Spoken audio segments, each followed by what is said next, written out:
രണ്ട് ശമൂവേലിന്റെ പുസ്തകം 7-ാം അധ്യായത്തിന്റെ 18-ാമത്തെ വാക്യം വളരെ മനോഹരമായ ഒരു വാക്യമാണ്. വിശ്വാസികളെല്ലാം ആ വാക്യം വെച്ചൊരു വാക്ക് പറഞ്ഞവരാണ്.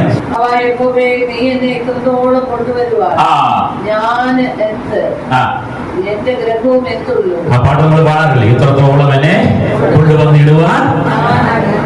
ദാവീദ് ആദ്യം പാടിയത്. ആദ്യം പാടിയതാരാ? ദാവീദ് പാടിയിട്ട് 10 വർഷമായി കാണും. എത്ര വർഷമാക്കിയാണ് ദാവീദ് പാടിയിട്ട്? യേശു ജനിക്കുന്നതിന് 1000 വർഷം മുമ്പ് ജീവിച്ച ആളാണ് ദാവീദ്. യേശു ജനിച്ചിട്ടാണ് 2025 വർഷമായി. യേശു ജനിച്ചത് 2025 വർഷം മുമ്പാണ്. അതിന് 1000 വർഷം മുമ്പ് ജീവിച്ച ആളാണ് ദാവീദ്.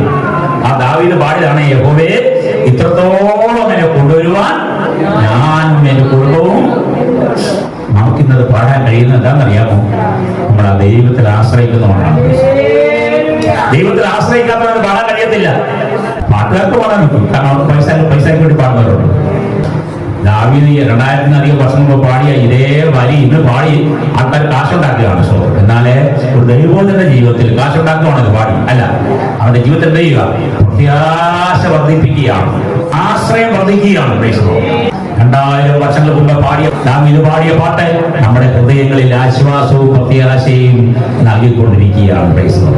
ദാവീദ് അനുഭവത്തെ പറയാണ്, ഞാൻ ഇത്രത്തോളം വരുവാൻ എന്റെ മിടുക്കല്ല, ഞാൻ ഇത്രത്തോളം വരുവാൻ കാരണം എന്റെ സൈന്യമല്ല, ഞാൻ ഇത്രത്തോളം വരുവാൻ കാരണം എന്റെ കൊട്ടാരമല്ല, എന്റെ ഭവനമല്ല, എന്റെ സ്വത്തല്ല, എന്റെ കഴിവുകളൊന്നുമല്ല.